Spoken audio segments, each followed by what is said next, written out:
Saludos, buenas noches y un día más, bienvenidos. Nueva jornada de huelga entre los médicos de atención primaria en toda Andalucía, una huelga que según la Consejería de Salud ha cifrado en el 3,5% al menos en el turno de mañana. De los casi 5.000 profesionales que se encuentran en este turno, 157 han secundado el paro. Una huelga en la atención primaria en la que han participado el Sindicato Médico Andaluz y el Sindicato Médico de Primaria. Se quejan de que no solo no se han mejorado las condiciones de los sanitarios en Andalucía, sino que no se han cumplido los compromisos que la Junta de Andalucía adquirió con ellos a día de hoy, y después de que 2 meses hayan pasado desde que se cumplieran esos compromisos. Es hoy uno de nuestros temas de portada, de los varios que vamos a analizar en profundidad con nuestros contertulios. Ignacio Pozo, buenas noches. Hola, buenas noches. Muchas gracias. A vosotros por invitarme. María Escudero, buenas noches. Hola, ¿qué tal? Encantada. Luis Salvador, buenas noches. Un placer estar aquí, buenas noches. Y César Girón, buenas noches. Muy buenas noches.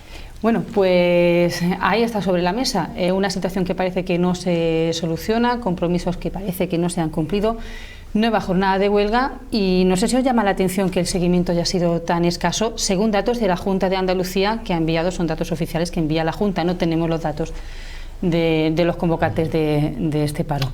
A mí, por una parte, me extraña mucho un seguimiento de un 4% prácticamente en casi cualquier huelga, y más en esta, cuando se ve el alto nivel de movilización que hubo hace poco tiempo en una manifestación en Granada y en toda Andalucía. Por tanto, no cuadra mucho la sensación del clima que hay en relación a la sanidad en este momento, tanto por los profesionales en primer lugar, que son los que en buena medida están pagando estas consecuencias, como luego después también por parte de los usuarios. Curiosamente, el sindicato, primero, otra cosa extraña es que cifren el seguimiento de una huelga en un periodo hasta las 11 de la mañana, lo cual ya suena también raro, porque los datos de una huelga, que es un paro que está convocado para todo el día, hasta las 8 de la noche, pues lo normal es darlo cuando ha terminado. Esto no es cómo se va votando a tal hora, si tenemos tal o cual porcentaje de participación. Pero también es que el Sindicato Médico Andaluz ha dicho que en Sevilla el paro ha sido del 50%, cuando la Junta ha dicho que el 4%, y en Córdoba ha dicho que es un 30%, cuando quiere decir que, por tanto, estamos en la guerra de cifras de siempre.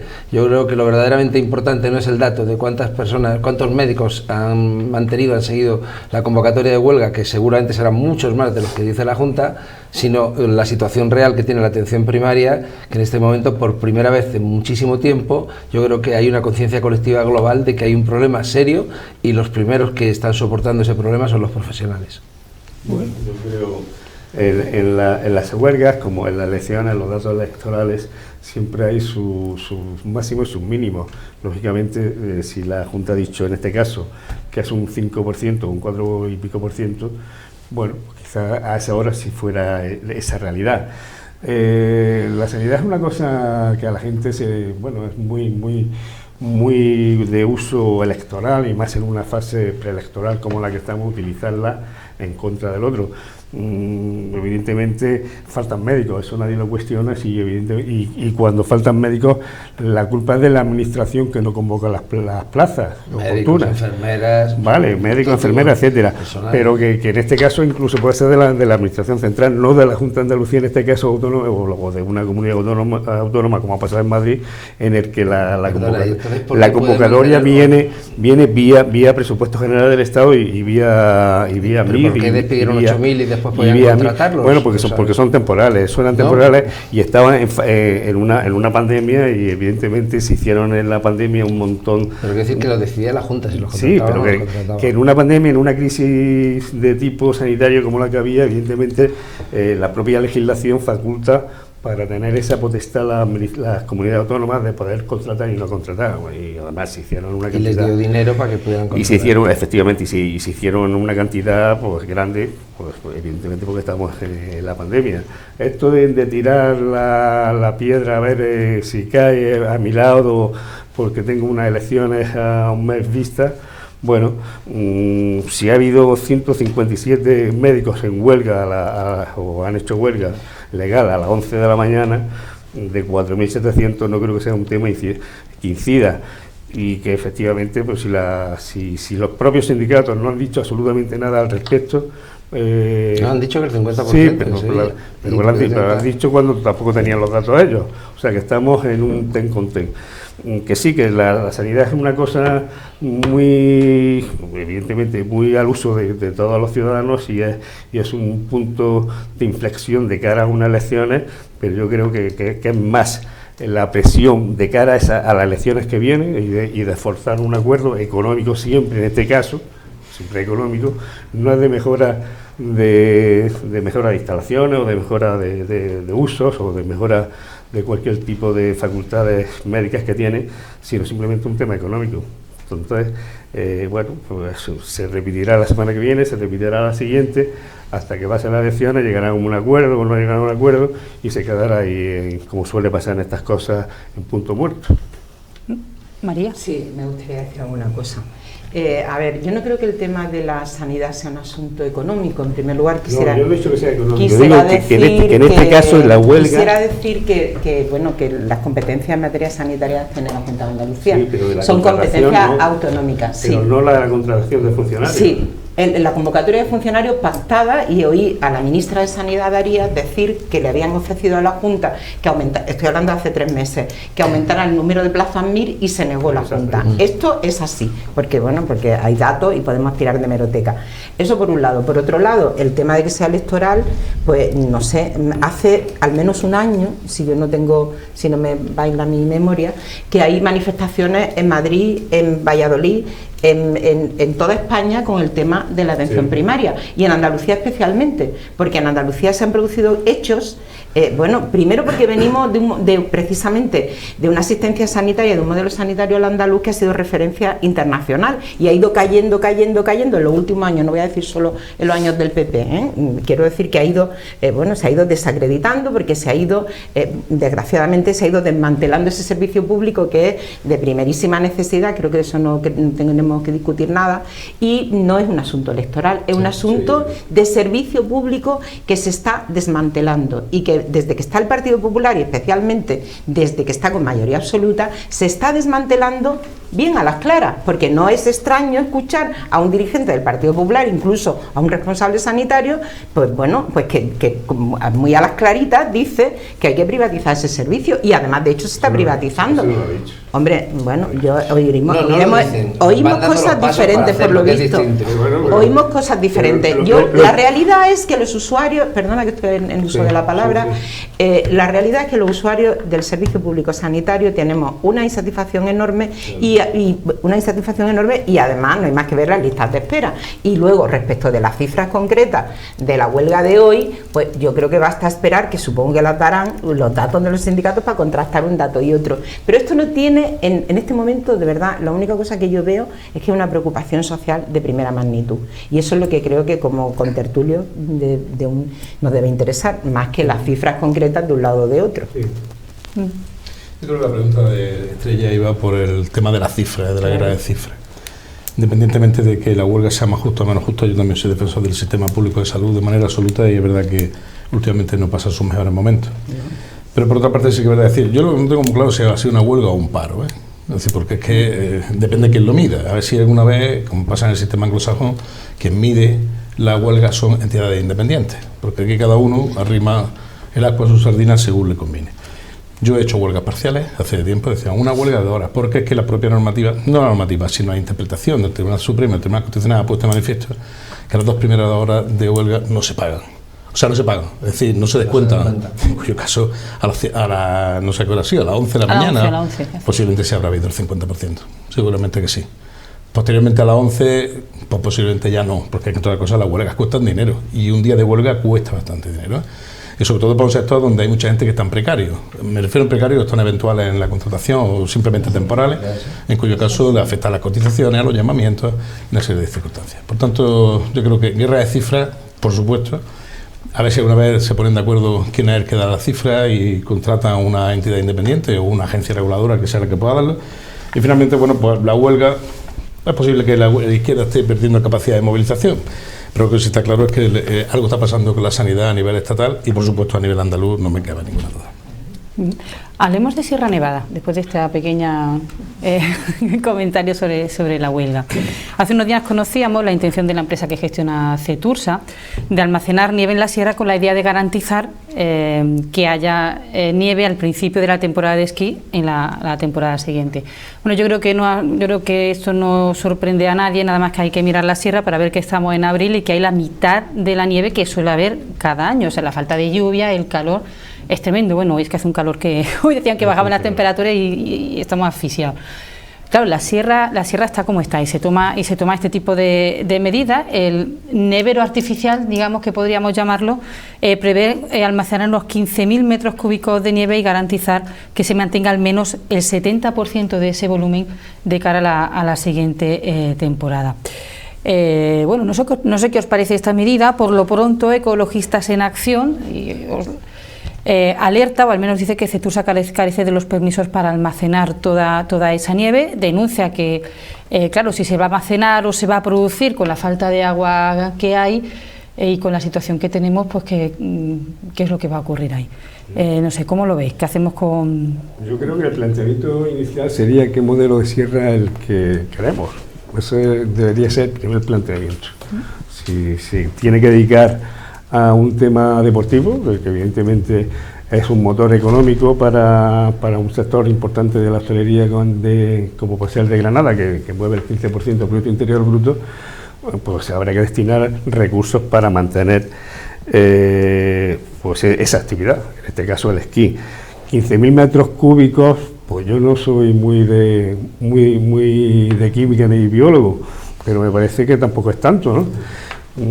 Y que se inviertan 100.000 euros, creo que he visto 120.000 euros en un concurso, tampoco debe ser una cosa así enorme y grande para cuestionar así de principio el tema de la creación artificial de la nieve.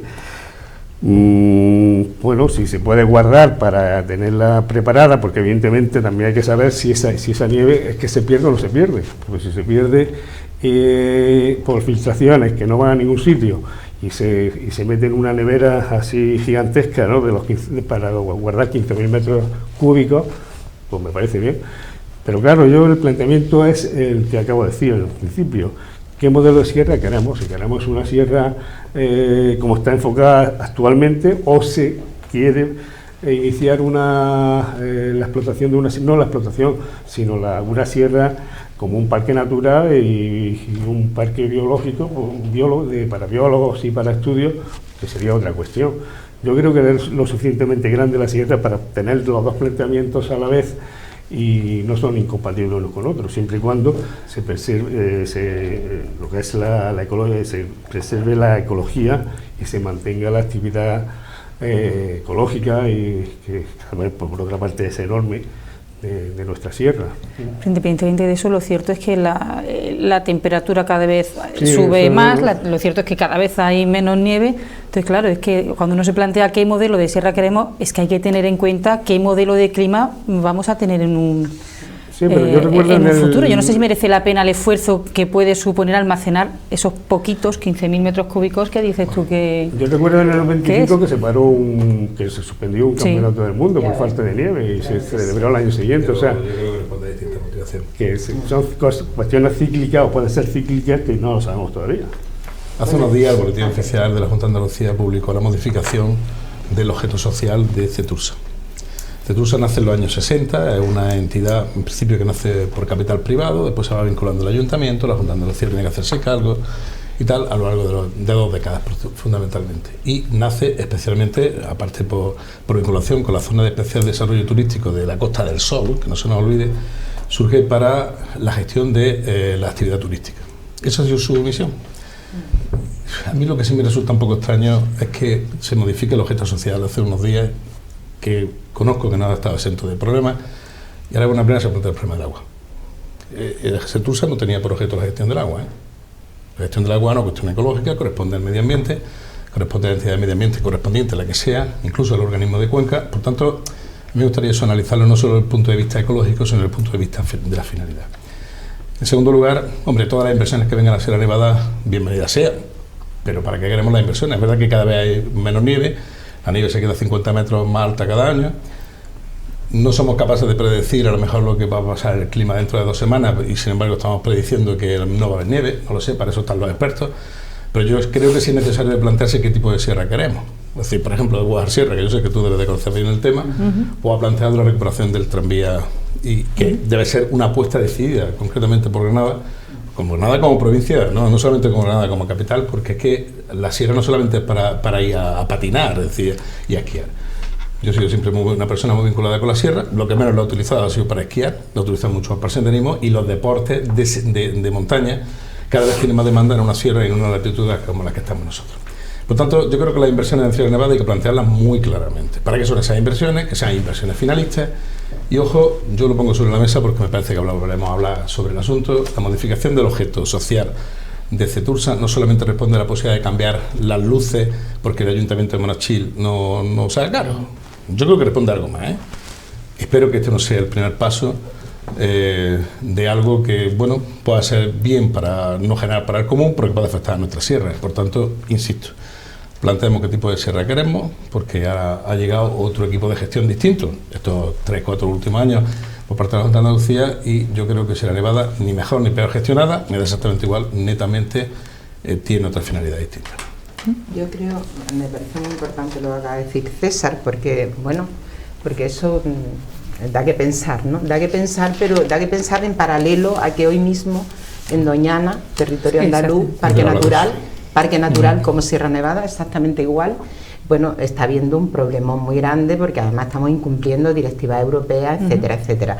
Hombre, de cualquier manera, yo creo que a Granada le interesa que, independientemente de que se siga explotando turísticamente la sierra o no, que me parece que sí, yo también apostaría por eso, pero apostaría por una explotación turística que fuera compatible con respetar la biodiversidad y con la capacidad y el valor que desde el punto de vista medioambiental tiene, y bueno, y también con todos los reparos que tiene la gestión de un parque natural.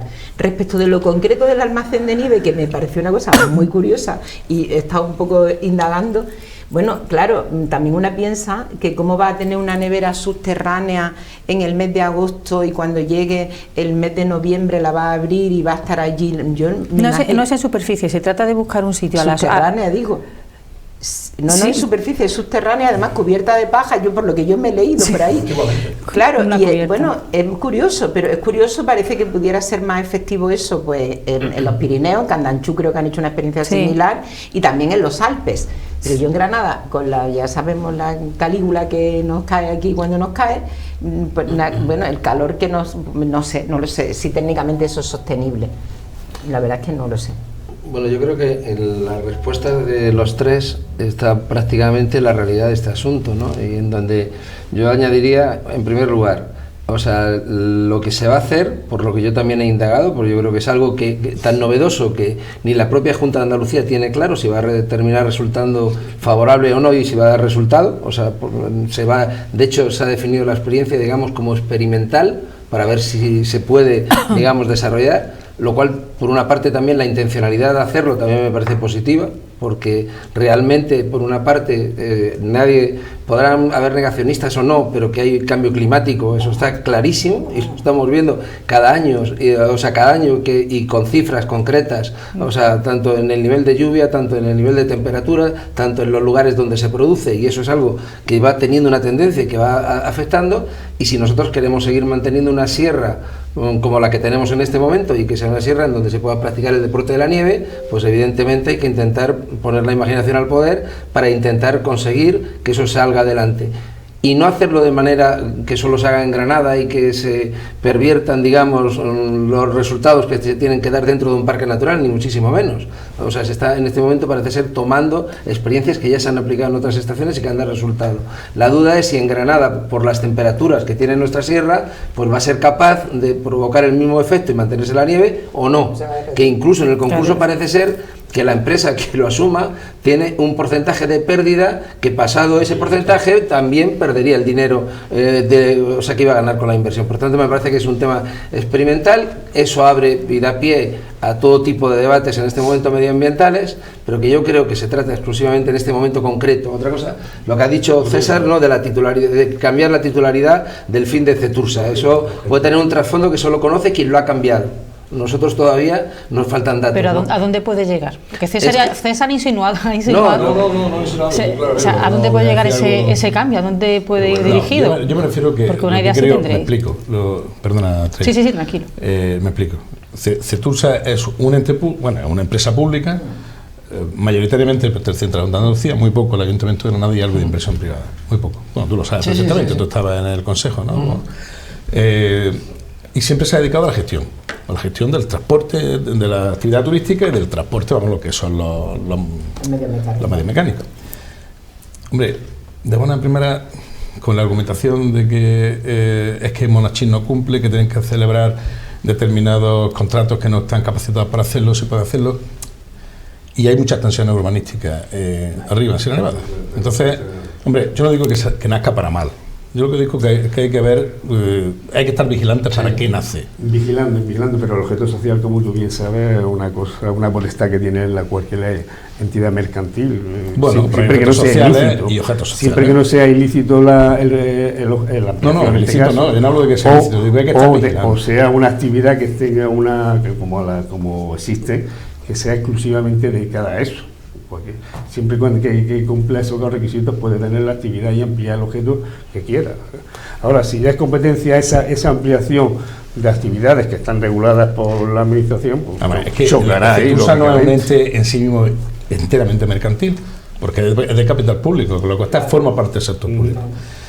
Por ejemplo, puede ser medio propio, pues no está declarado medio propio, pero podría ser a lo mejor que fuese medio propio para ejecutar determinadas cosas. Ahora mismo no puede realizar actuaciones urbanísticas, las está realizando. Ha hecho alguna. ¿Puede realizarla ahora con el nuevo objeto? Puede. ¿Es necesario que la realice? Eso es lo que yo quiero ver. Nadie ha explicado el porqué del cambio de objeto. Bueno, independientemente de que sea legal, de que sea lícito, de que sea todo, los ciudadanos tenemos derecho a preguntarnos. La ciudadanía tiene derecho a preguntar y a estar atenta a puede ser lícito, pero que se explique el porqué. Claro, y sobre todo lo que está diciendo César. Público de esa naturaleza, ¿no? Yo estoy de acuerdo con lo que está diciendo María, es decir, si yo no hablo de ilicitud, hablo simplemente de que queremos saber. Porque la modificación del objeto de una compañía que lleva 50 años funcionando y que realmente ha sido para eso, y bueno, pues no ha estado mal dentro de su época más. Bueno, sí, vamos, sigue funcionando con todos sus problemas. Pues no deja de llamar la atención, sobre todo cuando estamos en un momento crucial, no solamente de cambio del gestor, o gestor político que la tenía, sino que es necesario de redefinir qué va a pasar con Sierra Nevada. Primero, que el clima cada vez está peor, a lo mejor el año que viene cae un nevazo y estamos con 5 metros de nieve. Sería coyuntural. La previsión es mala. Segundo, qué tipo de sierra queremos, y tercero, pues yo creo como ciudadanos que deberían de explicarnos un poquito más a qué se debe ese objeto social, ese cambio. Si el objeto social es que el Ayuntamiento de Monachín no cumple porque está en parte en su terreno, no tiene capacidad para cumplir, bueno, pues explíquenlo. Yo tengo la impresión de que la modificación del objeto social de la escritura, de los estatutos de Cetursa no ha sido fácil, y ha habido distintas posiciones a efectos de que, entre otras cosas, cuál es el objetivo real y primario de Cetursa. En medio de todo esto, lo que yo quería poner de manifiesto, me gustaría tocar un tema que María ha apuntado, es que ahora se plantea el tema de la sierra precisamente cuando hace una semana que se modificó, que salió publicado la modificación de los estatutos de Cetursa. Entonces, en todo este contexto, es verdad que eso es un contrato a riesgo de aventura, que puede ser novedoso, que en otros sitios se ha practicado. En Sierra Nevada antiguamente se tapaba la nieve con saco y con paja y se mantenía, pero no lo sé. 15.000 metros cúbicos tampoco es dinero, no es mucha extensión, y a lo mejor, no lo sé. Yo no soy especialista en eso, pero quiero dejarlo sobre la mesa. Esta es una mesa de debate, una mesa para plantear. Te apunta María algo importantísimo, porque uno de los temas que nos habéis citado para hablar hoy es del tema de la presa de Bernarrules. Vamos, del sistema Bernarrules. El desembalse que se está produciendo de agua en el pantano del Negratín, en el pantano del Negratín le caben 517 hectómetros cúbicos, un pantano inmenso. Está a 147, está casi a la cuarta parte de lo que están empezando a desembalsar agua con ocasión de intentar dar regadío para que sea utilizado en Doñana. Pues no lo digo yo, lo están diciendo los ingenieros. El año pasado estuve desembalsando todo el verano y en la comarca de Baza totalmente deficitaria en agua. El pantano de Canales, que también le cabe 70 hectómetros cúbicos, estuvo desembalsando todo el verano. Este año no, este año tiene un poquito quizás más agua relativa, pero está desembalsando. Pero bueno, es otra de las cosas, las comisiones o las juntas de desembalse, pues yo soy solidario con el agua, es decir, si el agua falta en Sevilla, pues que vaya agua para Sevilla, pero es que siempre pagamos los mismos, no sé por qué, sobre todo porque es que además Baza es una comarca absolutamente deficitaria, carente de agua, donde su regadío y su sistema de producción agrícola están siempre carentes de agua y sin embargo se desembalsa en todo el sistema del Guadiana Menor toda esa cantidad de agua, que por cierto no quiero dar los datos porque no los tengo exactos, pero los datos que a mí me han pasado esta mañana es absolutamente preocupante. Por tanto, si me habla de Bernarrules, lo mismo que María ha planteado el tema de Sierra Nevada y ha hablado del tema de Doñana, hay actuaciones que deben necesariamente tener que explicarse, porque lo de Doñana, ya lo hablamos aquí el otro día en la mesa, se explica diciendo, no, si simplemente el agua en superficie, oiga, pues donde falta el agua en superficie, no, es que va a ser el agua, oiga, es que Doñana es el humedal más grande y más protegido que debe haber necesariamente en Europa. La Unión Europea está en sí mismo alarmada, porque estamos siempre de la misma manera, ¿no? Y ahora, claro, lo conectamos, pues bueno, si estamos en sistema de cuenca única, que yo no creo que debamos estar así, pues realmente nos va a afectar a lo que nos interesa en esta mesa, que es la provincia de Granada. ¿A qué se debe todo esto? Pues entiendo que realmente a una falta de explicación suficiente de por qué se utilizan esos recursos de esa manera. Bueno, yo esta mañana, no sé, he tratado de mirar sobre este asunto, ¿no? Y me he encontrado con que somos el 9º país de Europa en número de pantanos, con que los pantanos y las presas no es el sistema. Me he encontrado porque me he leído cosas de expertos, porque no tenía ni idea y no quería venir aquí sin saber nada, ¿no? Con que los expertos dicen que el sistema de pantanos no es el adecuado, que realmente nosotros como país no estamos estando en una zona, por no decir en una de las zonas más secas y con más superficie desértica ya por el paisaje que tenemos, por nuestra propia condición geográfica, no hemos prestado suficiente atención a la gestión del agua, ¿no? Yo creo que estamos hablando de cosas que ahora mismo, al menos para mí, son nuevas, pero me da la impresión que van a formar parte de los debates que vamos a tener de aquí en adelante nosotros y nuestros hijos, porque creo que es una realidad. O sea, hasta ahora hemos vivido en una situación, y tiene que ver un poco también con lo que antes decía Luis, de no reconocer el cambio climático, ¿no? La realidad es que el otro día también leía, a propósito de otro asunto, un informe sobre los usos turísticos y se me pusieron los pelos de punta, porque el hecho del cambio climático, la sequía, la falta de agua y la subida gradual de temperatura va a ser un golpe mortal al turismo. Y por ejemplo, el turismo de larga estancia y las segundas residencias de países nórdicos y países anglosajones que vienen buscando las buenas temperaturas en Granada, y estoy hablando de población mayor que cuando se jubila se viene a vivir, ya lo sabéis, Almería, conocemos todos, ¿no? O a la costa malagueña. Eso va a acabarse porque nadie va a venir a un territorio donde el calor es asfixiante y donde no se puede vivir, ¿no? Una cosa es venir buscando sol y otra cosa es buscar calor no vamos a buscar ninguno. Quiero decir que por encima de lo concreto en este asunto, a mí me interesa pensar o traer al debate cómo la sociedad evoluciona y surgen problemas nuevos que antes considerábamos que se gestionaban un poco con medidas parciales o con medidas coyunturales, para decirlo de una manera clara. Y yo creo que el asunto del agua en Doñana, en la presa de Rules, en general en los consumos de agua que tenemos, es un problema estructural y hay que darle una solución estructural, porque creo que está imbricado en otro tipo de problemas como es el cambio climático y como son los... Es que el tema del agua tampoco es nada nuevo, llevamos hablando del tema de que vamos a tener problemas de agua muchísimo. Sí, el trasvase del Ebro cuando en época de Arnars y todo, claro, pero yo creo que no tenemos, en mi opinión, a lo mejor yo estoy tomando conciencia ahora mismo de eso. Me parece que es un asunto más grave del cómo nos lo tomamos todos cotidianamente. Es que esta es mi opinión. María, sin quitarle una décima a todo lo que has planteado, que además es cierto que se abre el debate de todo lo medioambiental, incluso si forma parte de un derecho universal, también su preservación, etcétera, etcétera, ¿no? Pero como me imagino que ya hemos saltado de tema también, junto con Rules, junto con Rules, lo digo por darle un enfoque complementario y sobre todo a un tema que trabajé mucho en una época además y que conozco perfectamente, como es el tema de Rules. Estamos hablando ahora de a dónde se destina el agua y si se destina a sitios donde hacen falta, si se aplica la solidaridad y si hay carencias y hay déficit en el sitio donde está originariamente, ¿no? Pero es que el tema de Rules es muchísimo peor que todo eso. Es que no se puede utilizar como se debería para regadío y para abastecimiento el agua, que la hay, pero sin embargo no se puede utilizar.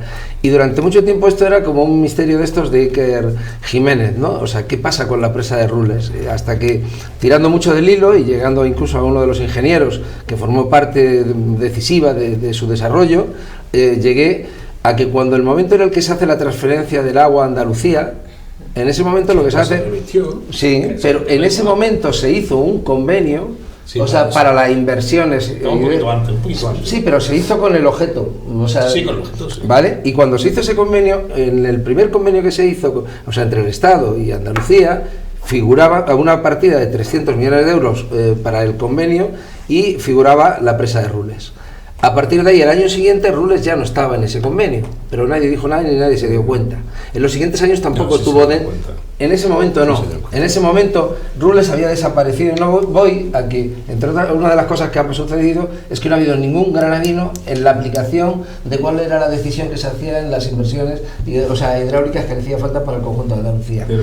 Pero dejarme, termino con respecto al tema de Rules, porque es que seguimos estando en este momento, en 2023, y ahora mismo el debate es qué pasa con el dinero de los regantes, no regantes, y qué es lo que hace o no hace el gobierno. Cuando la realidad, por ejemplo, es que la presa sí se le ha dado la explotación hidroeléctrica, o sea, de electricidad, en este momento, sí, porque tiene poquita, pero eso se sacó y se solucionó. Sin embargo, en la presa no se ha hecho, y ahora mismo, o sea, cuando los gobiernos se han estado pasando la pelota, este gobierno dice que va a poner el 80% y mueve los pasos para que se haga realmente las conducciones de Rules. Por cierto, conducciones que son válidas, sobre todo y necesarias en la cota 400, no en la cota 200, que es donde se están, digamos, planteando.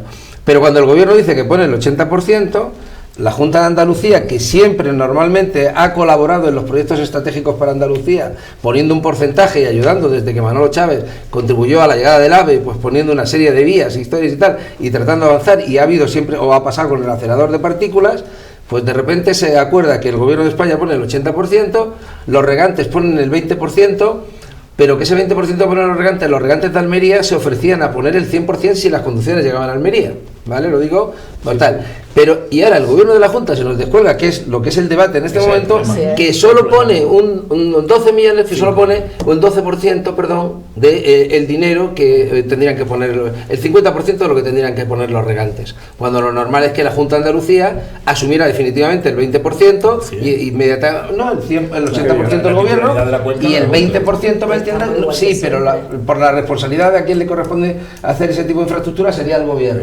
Por tanto, entonces sería lo que quiero decir ya con esto, se va a liar un poco lo que es 80% Estado, 20% regantes. Los regantes no tendrían exactamente por qué ponerlo, y sí, la Junta de Andalucía poner el 20% y no entrar aparentando que quiere hacer una inversión también la Junta de Andalucía y colaborar poniendo solamente el 50%, que es un 10% del total de una inversión que es muy necesaria. Y sobre todo, ¿cuáles son los efectos? Multiplicar un 300% los productos hortofrutícolas de la comarca y una creación estimada en la cota 400 del entorno de los 10.000 empleos. Lo que es indignante es lo que acaba de decir César, que la parte de Baza esté absolutamente sin agua y no solamente ya para la agricultura, sino incluso para el uso humano. Y en la costa tropical están quitando las plantaciones de los productos tropicales por falta de agua. Cuando tenemos un embalse, el de Rules, la mayor piscina del mundo de agua de Lanjarón, y que recurrentemente, y ahí le doy la razón a César también, recurrentemente, elecciones tras elecciones, periodo tras periodo de distintos gobiernos, sale a la palestra la canalización de Rules y nadie pone el dinero ni nadie hace nada. Pero ahora se está poniendo. Pero que llevamos 70 años Bueno, Por lo que primera hay vez, se ha vamos a ir 30 Está años. comprometido. Lo que hay está hecho. Está comprometido que no está hecho. Y, no está, está y lo que está hecho, fácil. lógicamente, es la. Y en cuanto a la competencia sí es de la Junta de Andalucía, pero lo que es la gestión sí es de la Junta de Andalucía. La titularidad de la cuenca hidrográfica del sur, de las cuencas del sur, es de la Junta de Andalucía. Fue lo poco que se salvó de lo que fue la transferencia de cuenca. Totalmente. Entonces eso se salvó. Vamos a ver, yo lo que ha dicho Luis es así. Sí, sí. Vale, yo tengo otra forma de verlo, es decir, aquí cuando se empieza por el tema del Estatuto de Autonomía y después se asume la cuenca, lo que pasa es que pasa la cuenca hidrográfica del Guadalquivir al completo, cuando también la Confederación Hidrográfica del Sur pasa absolutamente a la Junta de Andalucía. Pues empiezan los recursos de Extremadura, también de Murcia, y finalmente acaba teniéndose que revertirse la competencia nuevamente al Estado, porque bueno, se metía en el territorio de Extremadura. ¿Qué es lo que pasó en ese momento? Que coincidió en ese momento que es que Rules estaba finalizado y se iban a empezar las obras de canalización. Y ese dinero de conducciones, perdón. Y ese dinero lo iba a poner el gobierno central, en una proporción, pero yo creo que superior al 80%. Yo creo que era casi el 100% lo asumía con unas cuestiones. Cuando se produce el paso a la Junta de Andalucía, el gobierno, que en ese momento es PSOE, pero el pase es de la gestión, no de la... sí, la titularidad de la cuenca. La titularidad sigue siendo el gobierno central. La gestión es la que pertenece a dos comunidades autónomas, que es lo que tú estás diciendo. Pero te estoy hablando de la Confederación Hidrográfica del Guadalquivir. Exacto, eso es lo que me La refiero. Confederación Hidrográfica del Sur, en ese momento, antes que se pase a la Confederación, a la Junta de Andalucía, pertenecía al Estado, aunque es verdad que estaba la gestión en la Junta de Andalucía. Exacto, la Junta de Andalucía es la Agencia Andaluza del Agua, todo aquello que se produce, después pasó a ser la Secretaría General de Planificación Hidráulica y tal, y esos fondos que iban a venir no vienen. Entonces el Estado, en ese momento, PSOE, dice, bueno, pues si la cuenca de ustedes, pues gestionan a ustedes. Y entonces se dedican las inversiones a otra cuestión. Después han ido cambiando, una vez hasta el PP, otra vez hasta tal, hasta que cuando llega este último gobierno creo que ha sido ya con Pedro Sánchez y estando vosotros apoyando a la Junta de Andalucía. Pero es el único que ha puesto la concreción real. Sí, por eso es decir, lo que hay que reconocer se reconoce. Pero en la titularidad de la Confederación Hidrográfica del Sur, Confederación de las Cuencas del Sur, corresponde a la Junta de Andalucía. Por lo tanto, que la Junta de Andalucía ponga un 10% y además esté presionando que quiere poner solo 5 millones de euros es verdaderamente lamentable. Y que aplace la reunión más. Sí, es que bueno, eso ya tendrán que explicarlo. No, pero es que el aplazamiento de la reunión, o sea, si la Junta dijera que pone ese dinero, que es muy poco para el global, y con un retorno a la economía, o granadina en este caso, inmenso, o sea, es que entonces si ellos hubieran dicho, pago el 20%, repito, igual que se ha hecho con el acelerador de partículas. Como un paso antes, que es que salió el secretario de aquí de Granada del Partido Popular, que está en el Parlamento de Andalucía, no me acuerdo, Jorge Zaera, salió antes de que se empezara a aumentar y dijo, la Junta de Andalucía pone... Sí, pero cuando se ha querido presionar al gobierno, la Junta ha dicho que está dispuesta a poner dinero, pero que no lo ponía el gobierno. Pues por eso digo que ahora que el gobierno pone el 80%, o sea, el consorcio de Imnitones, el Estado ponía el 75% y la Junta el 25%. Y la Junta, por tener participación en Imnitones, o sea, y compartirlo, hoy llega al 50% de la aportación del consorcio. Por tanto, parece de risa que una aportación tan pequeña, en este caso, con un retorno de economía tan importante, o sea, sin embargo, esté empozoñando porque al hacer lo que está haciendo, hay lío con los regantes y les está creando una incertidumbre y encima parece que es el bueno que quiere pagar una parte para que ellos tengan que pagar menos. Pero no hay lío con los regantes, hay lío con la costa tropical, con la ciudadanía de la costa tropical, con la economía, con el futuro de la costa tropical y si me apuráis, con la economía de Granada, porque el peso que tiene la costa tropical en la economía de Granada... Es la segunda área metropolitana. Pues hay lío porque nos podemos perder en un almacén de cifras o lo que queramos, pero lo cierto es que en la costa de Granada hay un cultivo que necesita mucha agua, entre otra cosa... Tú tomas la palabra y una cosa que has dicho. Entonces, que nos podemos perder en las cifras y demás. Y esto multiplicaría un 300% esos cultivos. Bien. No solamente que que ya hay problemas reales de agua. Hay problemas reales que a lo mejor no pueden esperar a todo este tipo de cosas. Los problemas reales de agua, problemas reales humanos, como ha puesto en manifiesto María, Ignacio, por supuesto Luis. ¿Te he interrumpido? No, No, para no, nada. Tenemos que hacer un bueno. pequeño corte, pero bueno, si es rápido termina y retomamos. Muy rápido. Me comentaba un ingeniero del Estado, del Cuerpo Superior de Ingenieros del Estado, me decía, sí, hombre, se aumenta el regadío, empieza a producir, que la costa tropical de Granada es muy feraz, empieza a producir un montón, dice, después hay que darle salida a todos esos productos. El puerto de Motril no está equipado, aunque está creciendo suficientemente, y ahora empezaréis a reclamar el tren, nuevas infraestructuras y tal. Pues claro, Bueno, pues así se desarrolla lo que pues no damos agua y no crecemos. Pues ya está. Pues estupendo, es así. Y si Es que hace vamos, falta es que eso, vamos. porque hay productos que se... Así se desarrollan los territorios. Cuando los hacemos- pioneros del oeste llevaron el ferrocarril, ya lo decían. o sea, Hacemos esto esa sería- pequeña pausa y enseguida retomamos. Hasta ahora. Faltaría más.